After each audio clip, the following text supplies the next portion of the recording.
Good morning, everyone. It is now exactly 9 o'clock, at least on my phone.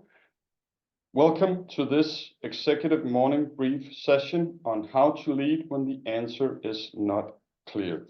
Now, we will spend the next 45 minutes exploring how to navigate complex themes as a leader. Themes such as DEI, sustainability, all the themes, the areas, the topics where we do not have an immediate technical answer, but rather have to stay within an ongoing tension in our leadership roles. I have the distinct pleasure of having Rasmus and Poornima with me today to do the discussion. You guys know much more about this field than I do. Poornima, you are right now an associate professor here with us at Copenhagen Business School. Later this year in September, you will commence a new role with Imperial Business School, where you'll be a senior faculty and vice head of department. Thankfully, though, you will still keep your affiliation here with us at CBS, so we are very lucky to still be able to offer courses with your expertise also in the future. Thank you very much for that, Poornima. Looking forward to the coming discussion. Thanks, Tobias. And also a warm welcome and thank you to you, Rasmus. You are associate professor here at Copenhagen Business School and vice dean for lifelong learning initiatives. Thank you. Now we have defined 4 questions that will frame the discussion that we will open in a second. How is current political climate affecting business and organizational leadership? And faced with the current backlashes that these, to some extent at least, mean, what does it take for leaders to stay on the DEI journey, especially when facing tension or resistance in the organization? And thirdly, how can we expand our understanding of diversity in cross-cultural context where norms and expectations differ? And finally, what adaptive steps can leaders take to move from symbolic gesture to actual meaningful action? Now, I'll hand it to you, Poornima and Rasmus, in a second. I just have a couple of brief sort of practical notes on the technical setup. We are recording the session. That's the first thing I have to say. And we will send out a recording to all signups following the call. Now, we are in a Zoom webinar setting, which means that you as participants are muted. We would very much, however, like to have your questions throughout the call. So please do use the Q&A function, not the chat function, but the Q&A function here in Zoom to ask your questions, leave your comments. We'll do as many as we possibly can, and we promise to follow up on any comments, questions that we haven't been able to address today afterwards. Now, Poornima, I know we agreed that you will kick off the session here between you, or the discussion between you and Rasmus with a couple of good questions. So please feel free to take it away. Thank you. Thanks, Tobias, for that great introduction. Hi, everyone. Welcome to today's session with me and Rasmus. This is going to be a conversation between us, so we're going to be asking each other questions along the way. So, Rasmus, I'm going to start off with your work on adaptive leadership and just the very idea of understanding what is adaptive leadership actually, and you describe it as staying with the trouble. So what does that actually mean, especially in today's context of sustainability and DEI, hot potato topics, if you'd like? Well, thanks for that, Poornima. So the phrase "staying with the trouble" comes from, my background in philosophy. The philosopher Donna Haraway wrote it, and it's, I think, one of those evocative phrases that it sticks with you, that it doesn't really go away. And what it does, in a sense, it suggests a mindset that resists the impulse that I think everyone knows in leadership to be resolute and to act for the quick fix or the neat answer to just, resolve things quickly. And I think that's maybe the basic idea in adaptive leadership, right? That adaptive leadership means choosing to stay present with the discomfort, with ambiguity, and even with the contradictions. It means holding a space for tensions rather than resolving them also quickly. And why? Yeah, because sometimes we jump to action too fast. We bypass the deeper work, the kind that actually matters, you know. So, in a way, to be very concrete in the in at least the theoretical gestures that adaptive leadership is about, we make a distinction between technical and adaptive challenges. And a technical challenge within the current sustainability agenda might be, for example, how do we reduce our carbon footprint by 30%, right? Now, there are tools for that. You can run the numbers, you can hire a consultant, you can upgrade the infrastructure in certain manners and ways. And the problem is difficult, but the solution is out there. It's known somewhere. It's a matter of execution, even, you know, if the execution itself is difficult, right? An adaptive challenge, though, is very different. It might sound more like, you know, what assumptions about growth, about consumption and fairness need to change in our organizational setting if you're serious about living with the planetary boundaries that we are facing. And how do we do that justly, right? That's a whole other kind of question, because there's no ready-made solution for it. It requires people to rethink their values, their habits, you know, even their identities, the organizational culture and power structures that they live in. And you can't outsource that, really. You can't spreadsheet it your way through it. You have to lead through it, right? It means staying with the trouble. So it means bringing up everything that can support that agenda in people. And I think we see this dynamic all the time, for example, in what I understand also from your work in DEI work, right? So, you know, a company realizing that it has a diversity problem will maybe mandate an unconscious bias training. That's a technical fix. You know, it looks good in a report, but if the underlying issue is the fear of losing privileges or a culture where silence is safer than speaking up, then the real challenge is actually adaptive, right? And an adaptive work requires more than compliance. It requires conversation, conflict, reflection, and the courage to sit in the uncomfortable space without rushing too smoothly over them. And it's the same thing in sustainability, right? You can't just bolt on an ESG department and declare transformation. If your core business model still depends on environmental depletion or social inequality, then you haven't solved the problem. You've just reorganized around it, really. So adaptive work is not about installing solutions. It's about shifting the way that people look at them, and how they act, how they see, how they relate. And that takes time, right? It takes patience, and most of all, you know, it takes leadership.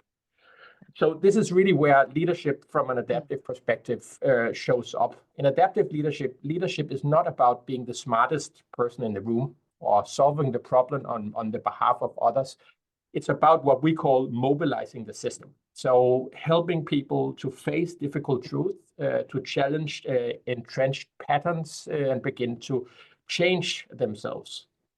The real work of leadership then is creating what we call a holding environment, a space of enough safety and enough stretch that people can stay with the trouble, my choice of words, long enough to grow through it and with it rather than escape it. So when I say stay with the trouble, I'm not advocating, you know, a kind of paralysis or even, you know, with my background, an endless analysis, from philosophy. Rather, I'm saying, you know, hold the tension between what is and what must be or what should be without collapsing it too soon. That's really staying with the trouble, because often it's the discomfort itself, that awkwardness, you know, the unresolved space that becomes the doorway to genuine systemic change, I think. And leadership in that sense means choosing to stand in that space, not alone, but with others long enough for something new to emerge. And I think that's something that you must know also from your own Absolutely. practice. So from your perspective, what does it take for leaders to stay on that journey, especially when you face inherent resistance from the organization or even discomfort of taking up some of these topics? Yeah, I think so much of what you've just said, Rasmus, really resonates with my work within DEI as well, and especially in today's context, right? So, the last 2 years I've spent trying to understand this resistance that we're seeing with DEI. And yes, we might say that, the resistance seems to be really amplified today. But if you go back and look in history at the civil rights movements, women's rights movements around the world across different contexts, while a lot of it, of course, is written from the North American context, we know that these movements have existed in many different parts of the world, and resistance has always been there. So I see resistance as this spectrum, right, between just that hesitancy, maybe a bit of skepticism on one end, to this outright backlash on the other. So we can also frame resistance in that way. And we have to try to say, well, why do we resist some of these things, whether it's with climate change or when it comes to DI initiatives? And that's been really the core question that I've been trying to get the answer to over the past 2 years of my research. And as it turns out, prior research shows us that when it comes to DI, and I'm sure this resonates as well within the climate agenda and broader sustainability agenda as well, we see this as very much as a threat to, in the DI space, a threat to our values, our culture that we hold as important to us, a threat to my access to resources. You brought up that threat to my opportunities, privileges that I've held and benefited from.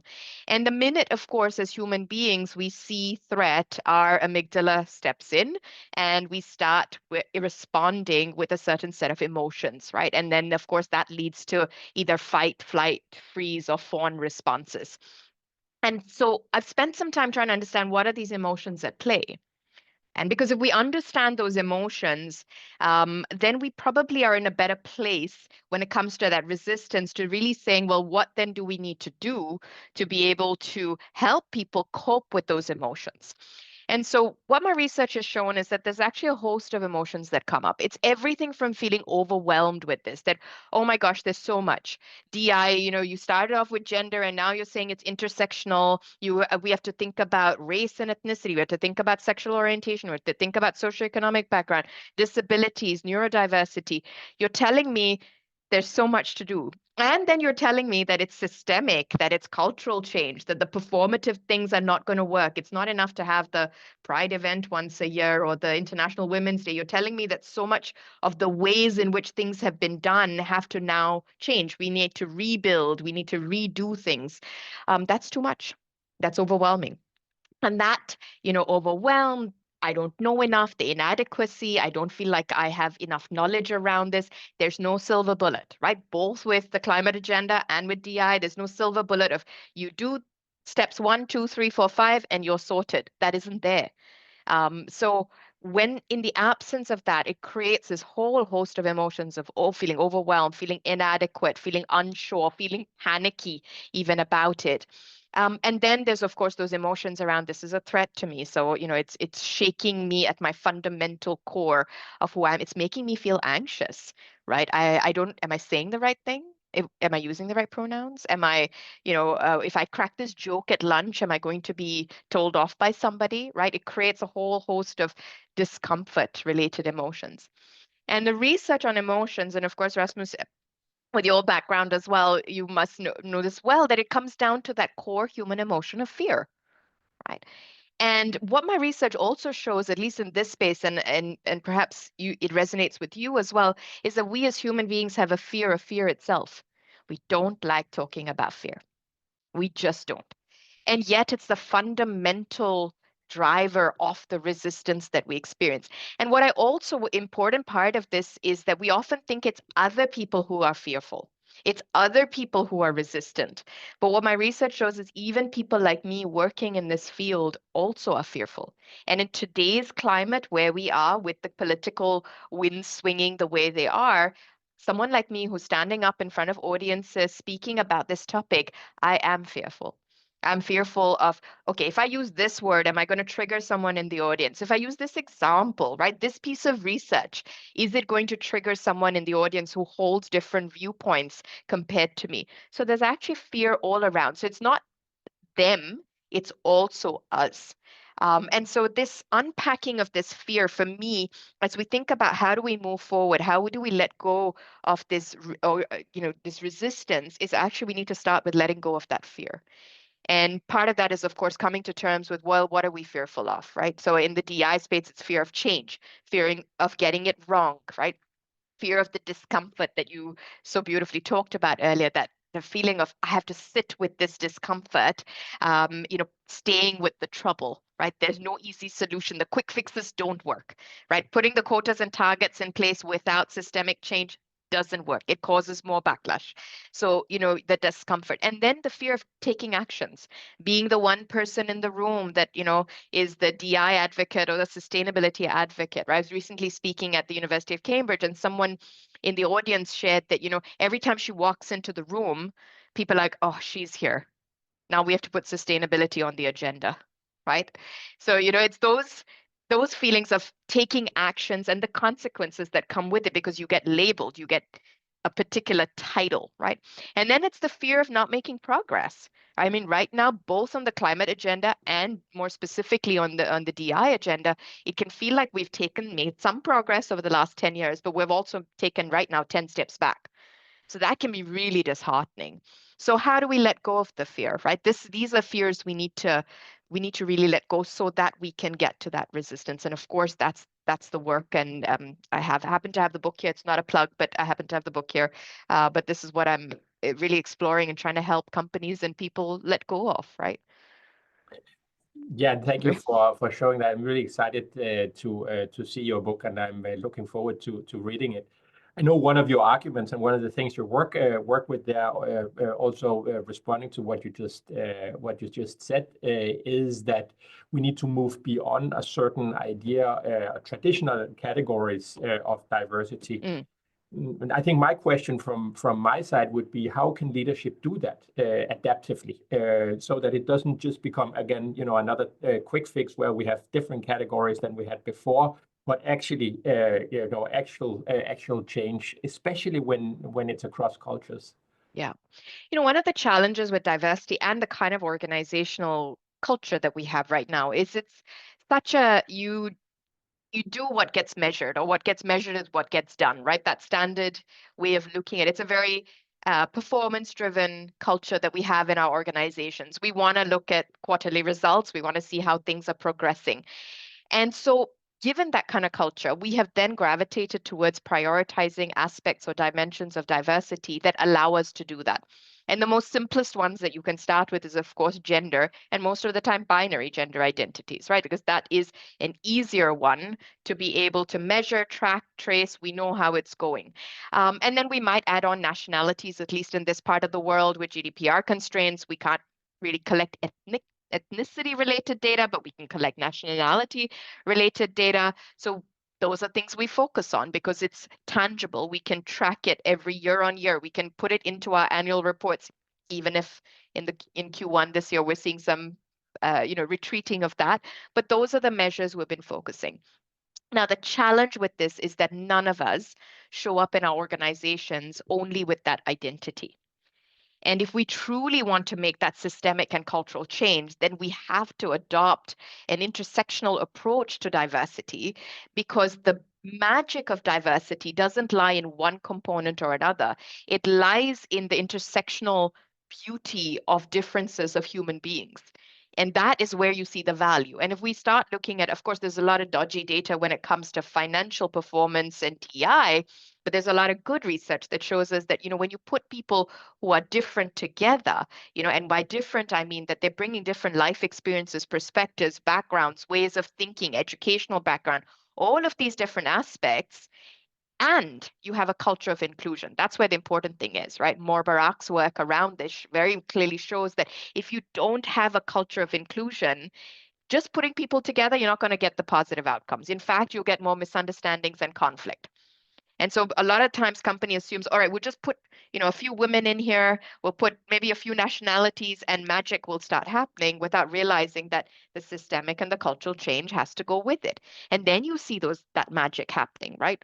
From everything from creativity to innovation to better decision making to retention rates being better to job satisfaction going up, absenteeism going down, welfare and well-being of employees going up. So there's all the magic, but it only happens when there's that culture, but also when diversity goes beyond just plugging people in across one or two, but really embracing the beauty of human differences, valuing that uniqueness. Yeah. So I mean that's the way I look at it. And talking about adaptive leadership, this requires a very different way of looking at it because it isn't measurable. I mean, a lot of this isn't. So much of it is invisible. How do you evaluate someone on the basis of their life experiences or even something like their personality, right? And yes, we have a lot of research out there that is critical of personality testing and its use in hiring processes because it doesn't always result in the kind of outcomes that we assume we will get if we put this personality profile there. And how do we know which personality profile is actually better for the kind of jobs of today, right? And what is required in terms of adaptive leadership, in terms of transformation, in terms of looking at the world in very different ways and coming up with solutions that we've never done before. We need people who are different, but it's also most of this is so difficult to quantify. And that's where you need people who are comfortable with, as you say, staying with the trouble, that they're comfortable with the discomfort of not being able to measure. And that is where I think a lot of our challenge in our corporate environments lies, because we need to measure, we need to show. The board is asking, right? But we can't always demonstrate this. And how do we shift that mindset? And part of adaptive leadership is challenging the current ways of measuring some of this, current ways of looking at this, and challenging our boards as well to say, hang on, if you want me to move this in the way that is sustainable for the long run, you've got to give me that playing field, that freedom to sit with that discomfort, to sit with the trouble, and allow that space for things that are not easily measurable. So that's how I see this.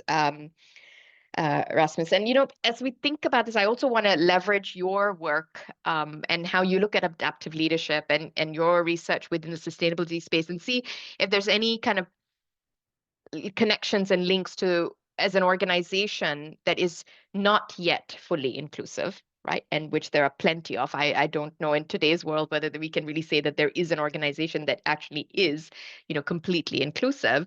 What are those steps? What are those adaptive steps? Building on what I've said with, the valuing differences in its complexity and intersectionality. But what are those small adaptive steps that leaders can take to make that systemic and cultural change happen, not just those performative efforts? Right. Thank you. Wow, that's a really difficult question, but thank you, Poornima, because it is, I mean, it's a very powerful question to, it gets us right to the tension so many of us feel, right? That we are at the foot of a mountain. There's a long way to go, and how do we even start? We want change. Most of us believe in inclusion. We talk about sustainability, equity, fairness. But the reality is, with the pressure that many feels, that they feel that symbolic gestures are just easy. They're clean, they're safe, they look like progress. You can make a statement, launch a logo, send people to unconscious bias training, and feel like something is happening, right?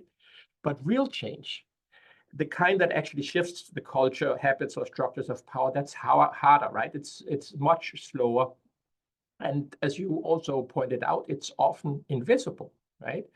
Because adaptive work doesn't really follow a checklist. It doesn't deliver instant wins. It asks people to look inward, to sit with the tension, to take responsibility, what is usually left unnamed, right? And here's the kicker.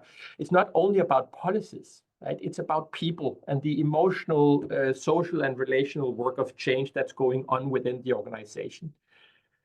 And that's, in a sense, also the reason that, it can start without full authority. You don't have to have a complete playing field to start working adaptively. One of the most important insights in adaptive leadership is that you don't need to be in charge to lead, right? You don't need a formal title. You don't need a certain mandate. You just need the courage to see what's really going on, to invite others to face it together with you. So in adaptive leadership, we speak about dancing on the edge of authority or leading from any chair. And so even if you can't control the system, you can disturb it carefully, right? And I think that tension is super important here, to disturb carefully. That means running small experiments, trying asking different questions than the kinds you used to ask, build unlikely alliances.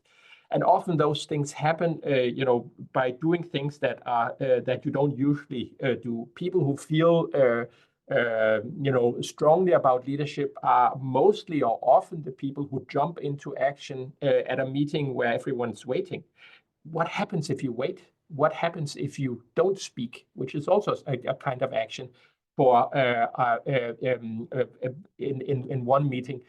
What kind of data does it produce for you, right? So all at the heart of this, it's really not about heroic leadership. It's about relational, participatory, and everyday leadership. It's the kind that doesn't wait for permission because it's already grounded in a commitment. Right? Let me give you a concrete example, maybe from my world. I've seen that in a variety of different organizations, but it could be a university department, right? And even one like ours that says sustainability is a core value. It's on their website. There's a green strategy for CBS, but in day-to-day operations, climate action is rarely part of the conversation. Right? It's not like there's a resistance to it exactly, but some faculty had maybe started to notice there are certain kinds of patterns. Travel heavy research practices go unquestioned. Catering for events rarely considers plant-based options. Climate is seen as someone else's responsibility, often delegated to sustainability officers, as you say, or student groups, right? It's not because it's malicious. It's not deliberate. It's just, invisible. So imagine that one faculty member then decides to try something, just very small. No budget, no policy, just a sense that something's missing, right? At the end of each staff meeting, she'll introduce a simple reflection. Did any of our decisions today have environmental consequences? What assumptions are we making about resources, travel, or time? Is there a quieter impact that we are overlooking? That's it. She doesn't shame anyone. She doesn't demand a grand scheme or plan. She just creates a small pause and a window for noticing. But at first, people might shrug it off, or even stay silent because it's awkward. But over time, things tend to shift. Someone might rethink the need for a flight. Someone else might suggest a local supplier that just opened in their neighborhood. And conversations begin slowly to surface, not because someone imposed a green checklist, but because someone made it easier to ask new questions, brought up a vocabulary to speak about these things. And that's adaptive leadership, right? Not solving the problem overnight, but creating the conditions for the system to start seeing itself and caring enough to change itself. And the good news, in a sense, is you don't have to do that alone.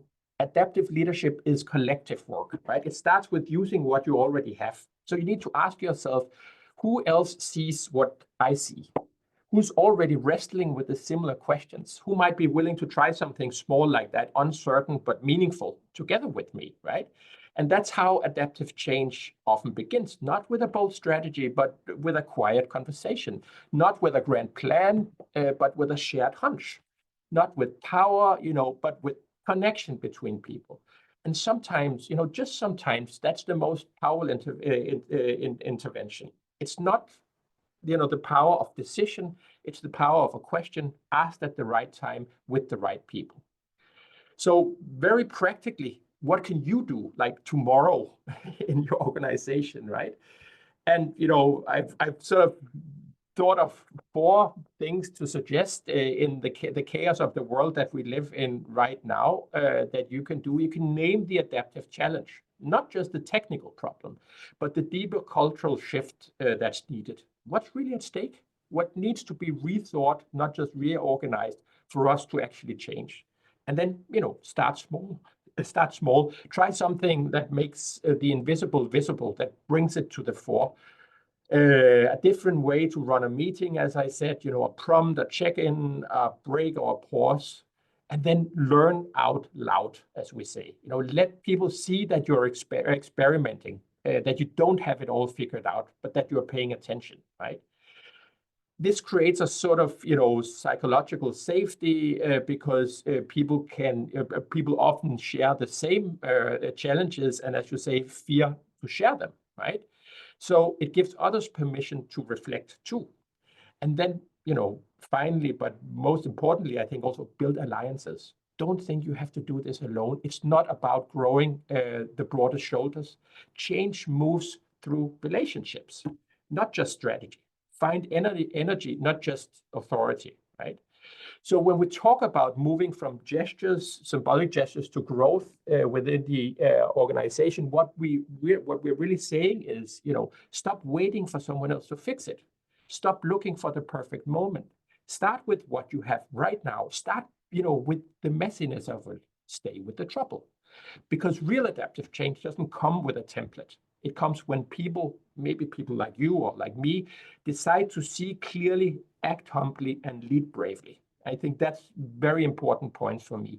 No one ever entitled us to do so, but that's where change comes from. Yeah. Oh gosh, so much of that resonates, Rasmus. Sorry, go ahead. Yeah. No, I actually wanted to ask you.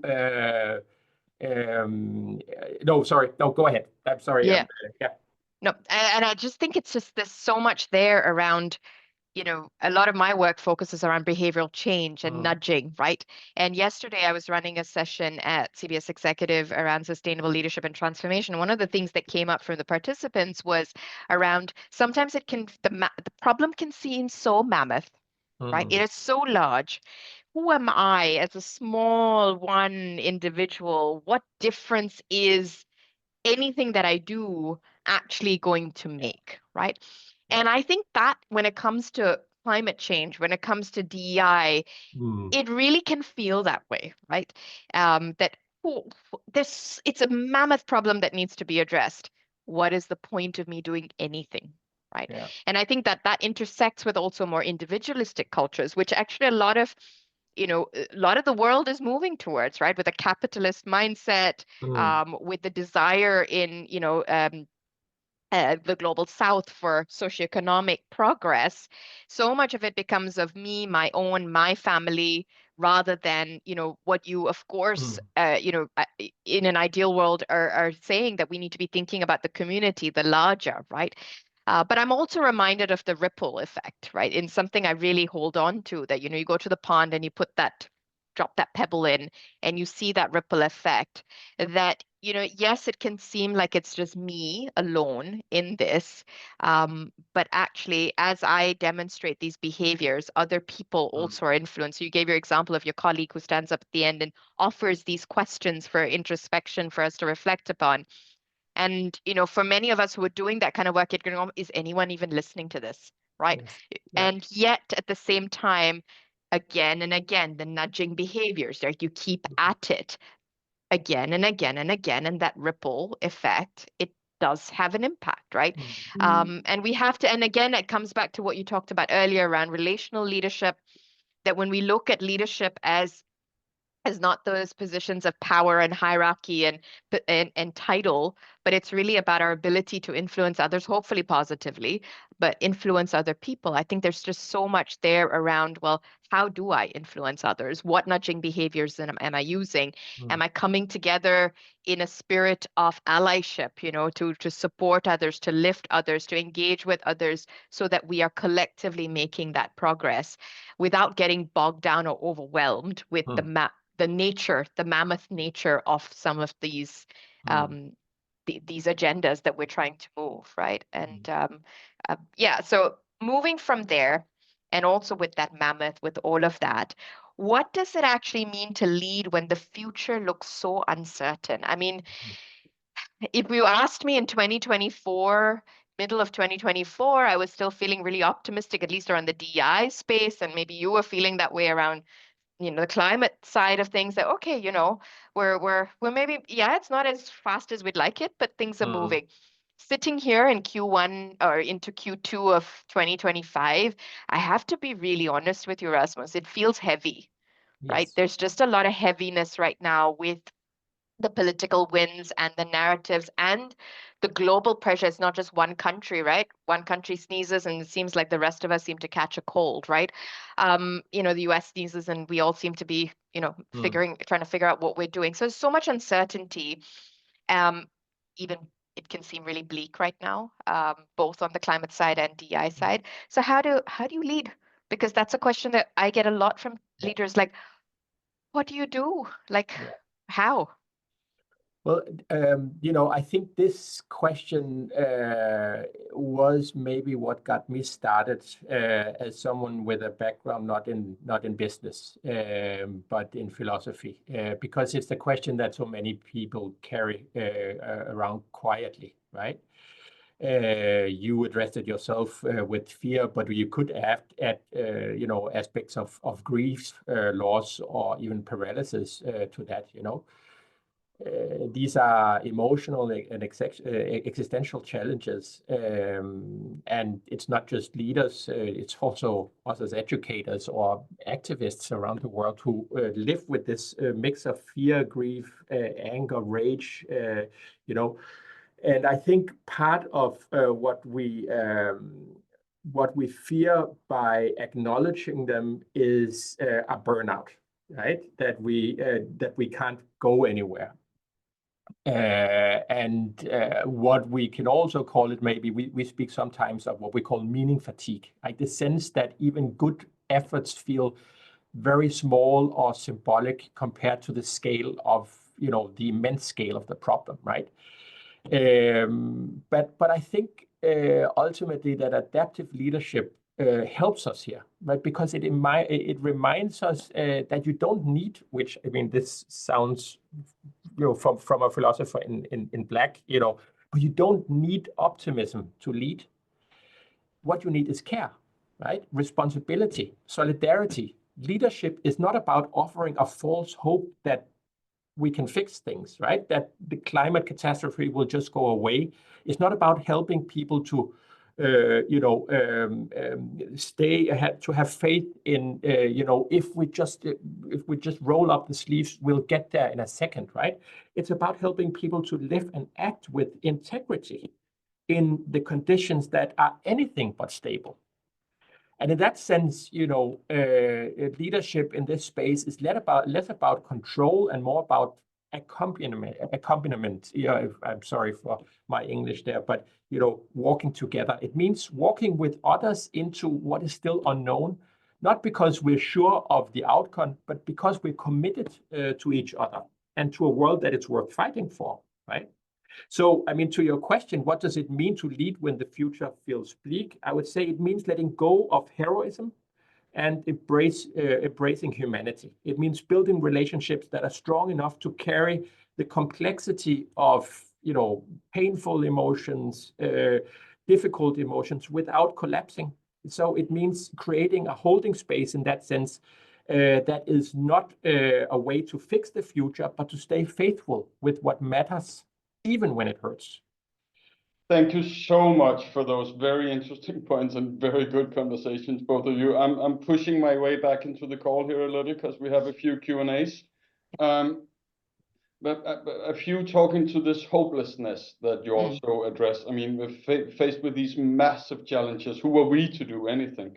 I think you go about it quite well, Rasmus, with those sort of take those small adaptive steps initially, start talking to the sort of unspoken.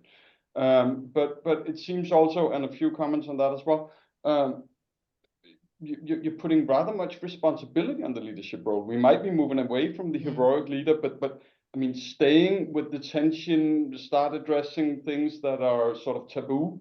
Those are difficult things. what do you have to learn? How do you have to sort of engage as a leader to start taking these difficult questions in plenary, if you will? I can start, Poornima. Maybe you yeah, can, and I'll add on. you Yeah, can help I've got me, some help thoughts. me Yeah, out there. I mean, everyone who's ever dealt with leadership knows that leadership is not easy, right? So it's always been difficult, and of course, it's been it's difficult to be a great man, as you were supposed to be when it was Churchill who was the ideal for leadership. So obviously, what I'm suggesting here is not easier.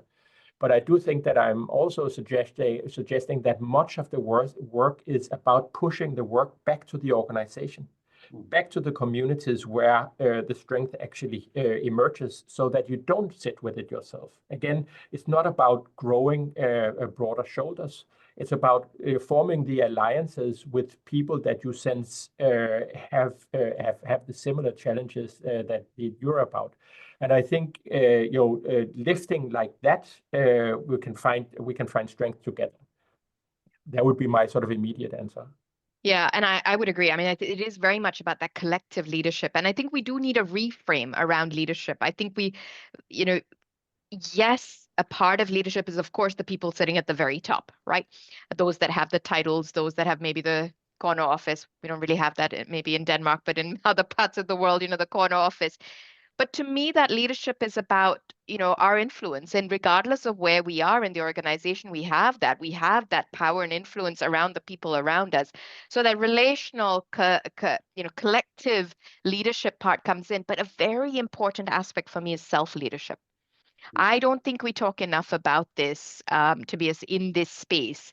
And I think part of that self-leadership is also questioning. A lot of my work focuses around bias blockers, challenging ourselves constantly around our worldview, right? And those are very powerful things to engage on, but they're also difficult things because they, again, require us to sit with the trouble, to sit with the discomfort. Nobody likes being told you are biased. Coming to terms with the very idea that I am biased, it's simply how my brain functions. And then not just that I'm biased, but it influences how I interact with other people and how I make decisions, that I'm not as rational as I actually think I am. That when I make a decision based on my gut, I'm assuming rationality when actually all I'm doing is trying to keep myself safe. I think those are difficult things for people to come to terms with. And so part of this whole, in answer to your question, Tobias, I also feel like that self-leadership, that yes, that those that hold power, authority in our organizations have a responsibility to hold themselves accountable, but also to hold the rest of us accountable as well. That this requires everyone to get on board. There is a lot of fear, and you could argue that the fear is varied across different levels. But collectively, we have to come to terms with, yes, these fears exist. How do we move forward from them?